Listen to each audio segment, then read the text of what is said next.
The Red Woolen Blanket by Bob Graham.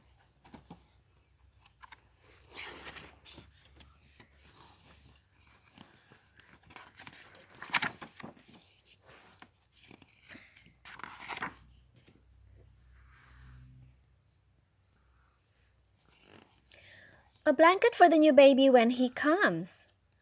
Oh, thank you. I think it will be a girl. Julia had her own blanket right from the start. Julia was born in the winter. She slept in her special cot wrapped tight as a parcel. She had a band of plastic on her wrist with her name on it.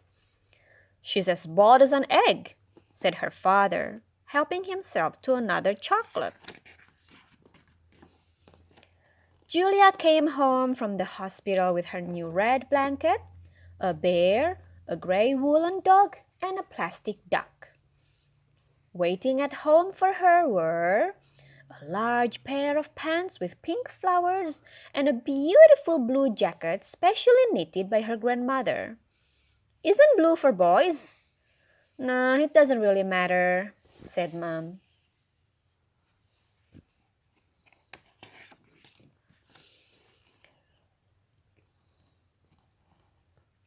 Wrapped up in the red woolen blanket, Julia slept in her own basket.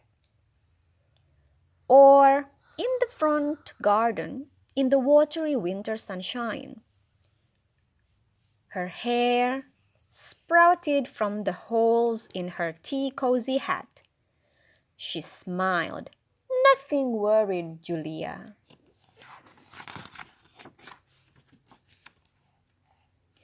Julia grew. She slept in a cot and sucked and chewed the corners of her not-so-new blanket. She rubbed the red woolen blanket gently against her nose. Julia's mom carried her to the shops in a pack on her back. The pack was meant to carry the shopping. Julia liked it so much up there that the pushchair was used for the shopping and the pack was used for Julia. Your baby dropped his blanket. He's very cute. Thank you. She's a girl. Watch what happens when I pull this out of her mouth. She smiles. Pop.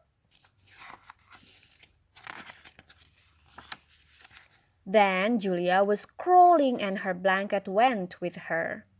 It was chewed and screwed and oiled. Some of it was left behind. Some went up the vacuum cleaner. And some of it was trodden underfoot. Then Julia took her first step. Julia made her own small room from the blanket. It was pink twilight under there. From outside, the creature had a mind of its own. It heaved and throbbed. Wherever Julia went, her blanket went too. In the spring, the summer, the autumn, and the winter.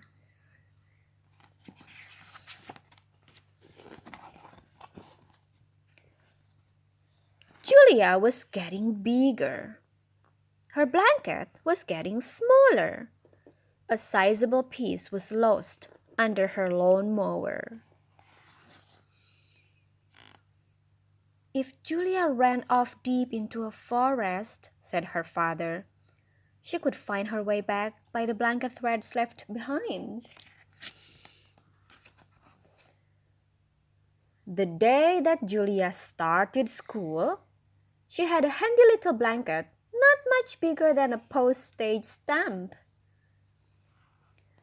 Because it would never do to take a whole blanket to school, unless you were Billy, who used his blanket as a lone Avenger's cape. Sometime during Julia's first day at school, she lost the last threads of her blanket.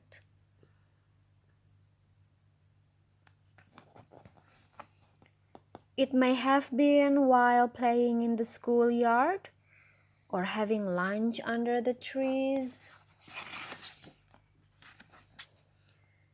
It could have been anywhere at all. And she hardly missed it.